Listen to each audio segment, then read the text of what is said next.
मुक़द्दर Bilgrami YouTube channel को subscribe करें। ध्यान से सुनिएगा, जल्दी से निकाल रहा हूं, बड़ी तेजी के साथ निकल रहा है। अल्लाह आपको जज़ाए खैर दे। आपने जलसे को बचा लिया। मैं तो डर गया था, लेकिन आपने उस डर को दूर कर दिया। दिल से दुआ करता हूं अल्लाह आपकी हर मुश्किल को आसान फरमाए। ध्यान से सुनिएगा, जल्दी से निकल जाएगा। 3 बेटी का बाप है, 3 बेटी का बाप है। पैगाम आया तो बाप ने पहली बेटी से कहा बेटी कबूल कर लो।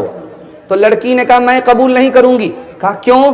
कहा इसलिए कि मेरे अंदर खूबी नहीं है, खामी है, मेरे अंदर हुनर नहीं है, ऐब है। जो मुझसे शादी करेगा वो मेरे ऐब को देखेगा, हुनर को नहीं देखेगा, मुझसे बदला लेगा, माफ नहीं करेगा। पहली बेटी ने नामंजूर कर दिया। बाप ने कहा कि बेटी इज्जत बचा लो। दूसरी बेटी से कहा तुम रिश्ता मंजूर कर लो। तो दूसरी बेटी ने कहा कि मुझे रिश्ता मंजूर नहीं। कहा क्यों? कहा वो मेरा रिश्तेदार नहीं है, वो मुझको माफ नहीं करेगा, मुझको तलाक दे देगा। दूसरी लड़की ने इनकार कर दिया।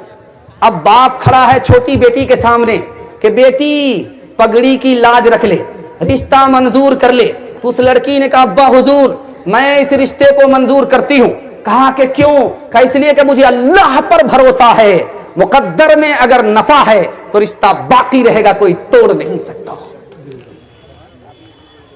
अब जब शादी हो गई, बेटी की रुखसती होने वाली है, तो उसने एक शर्त रख दिया, जब तक 2 बस्ती की लड़ाई खत्म नहीं होगी मैं रुखसत होकर के मैके से ससुराल जाने वाली नहीं हूं। अब उसका शौहर परेशान कि मेरी बस्ती से दूसरी बस्ती से जो जंग चल रही है 40 साल से चल रही है, अब मैं इसके इंतजार में अगर बैठूंगी, इसके इंतजार में बैठूंगा तो मैं बूढ़ा हो जाऊंगा, मेरी बीवी रुखसत होकर के नहीं आएगी। वो बस्ती के पास 3000 ऊंट लेकर के पहुंचा, हाथ जोड़ करके कहा कि आप लोग लड़ाई खत्म कर दो वरना मैं बूढ़ा हो जाऊंगा, मेरी बीवी मैके में रह जाएगी, ससुराल नहीं आएगी। लोग मान गए। 3000 ऊंट कुर्बान करके 40 साल की जंग एक दिन में खत्म हो गई। उस एक लड़की की अक्लमंदी ने 40 साल की जंग को एक दिन में खत्म कर दिया। अल्लाह ऐसी होनहार बेटी सबको अता फरमाए। दूसरी मिसाल लेकर के आ रहा हूं, ध्यान से सुनिएगा। बाप आया दौड़ा दौड़ा बेटी के पास आया, क्या बेटी रिश्ता लेकर के आ गया, कामयाब हो गया, तुम्हारे लिए बहुत अच्छा रिश्ता लेकर के आया। तो बेटी के कान खड़े हुए।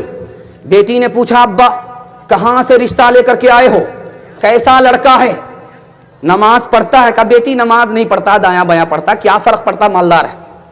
का चेहरे पर दाढ़ी है? का दाढ़ी नहीं तो क्या फर्क पड़ता है, मुसलमान तो है। कहा कि अब्बा हुजूर सर पे टोपी है? का टोपी नहीं तो क्या फर्क पड़ता, मालदार तो है। बेटी ने सुनकर के कहा कि अब्बा हुजूर मुझको ऐसा रिश्ता मंजूर नहीं है। तो बाप ने कहा बेटी सोनार है, सोने की दुकान है, तुमको जेवर पहनाएगा। तो लड़की ने कहा अब्बा हुजूर हमको सोना नहीं चाहिए, नबी की सुन्नत चाहिए। जो लड़का मुसलमान होकर के नबी की सुन्नत को चेहरे पर जिंदा नहीं कर सकता, जो नबी का लिहाज नहीं कर सकता, वो बीवी का लिहाज नहीं करेगा। अल्लाह सबको ऐसी होनहार बेटी अता फरमाए। तीसरी मिसाल लेकर के आ रहा हूं, ध्यान से सुनिएगा।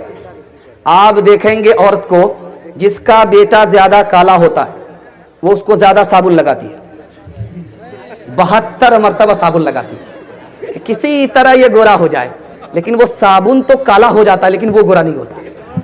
लेकिन माँ की मोहब्बत है, उस काले कलोटे बेटे को वो चांद की तरह समझती है, अपना चांद समझती है, वो उसकी मोहब्बत है।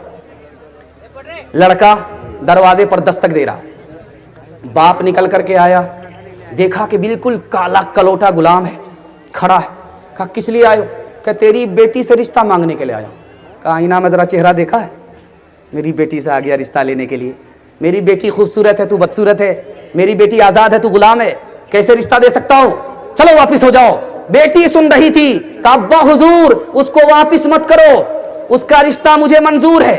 तो बाप ने कहा कि बेटी वो तो काला है, गुलाम है, तू सूरत वाली है और आजाद है, तेरा रिश्ता उससे कैसे हो। कहा हुजूर आपने आने वाले को देखा, उसको जिसने भेजा है वो आने वाला तो काला है लेकिन जिसने उसको भेजा है वो कमली वाला है, मुझे ये रिश्ता मंजूर है। एक बात तजर्बे की सुना रहा हूं। जिस दिन लड़की को दुल्हन बनाया जा रहा, बारात आने वाली होती है, तो लड़की बड़ी मायूस होती है, حالانکہ نانی آ کر کے کہتی ہے میری بیٹی کیسی چاند کی طرح معلوم ہو رہی ہے، حالانکہ دادی آ کر کے تعریف کرتی ہے، باپ تعریف کر رہا ہے، خاندان والے تعریف کر رہے ہیں، لیکن لڑکی مایوس ہے. ابٹن لگایا جا رہا ہے، مہندی لگائی جا رہی ہے، لڑکی کو تیار کیا جا رہا، سجایا جا رہا، لیکن لڑکی خوش نہیں ہے، مایوس ہے. جانتے کیوں مایوس ہوتی ہے؟ وہ دو وجہ سے. پہلی وجہ یہ ہے کہ جس گھر میں اس نے جوانی کو دیکھا، اب اس گھر کو وہ چھوڑ کر کے جانے والی ہے، ماں باپ سے جدا ہونے والی ہے. ایک تو اس کا غم ہوتا ہے. دوسری وجہ کیوں وہ مایوس ہے جانتے ہیں؟ نانی تعریف کر رہی ہے، دادی تعریف کر رہی ہے، خاندان کی عورت تعریف کر رہی ہے، وہ خوش نہیں ہے. کیوں؟ اس کا ماننا ہے کہ دادی تعریف کر رہی ہے تو اس سے کیا ہونے والا ہے؟ یہ تو گھر کے لوگ ہیں، گھر کے لوگ تو اپنے دہی کو کھٹا تو نہیں کہیں گے. ماں تعریف کر رہی ہے تو کیا فرق پڑنے والا ہے؟ لڑکی دراصل مایوس اس لیے ہوتی ہے کہ میں جس کے لیے دلہن بنائی جا رہی ہوں وہ دلہا جب تعریف کرے تب میں قابل تعریف ہوں.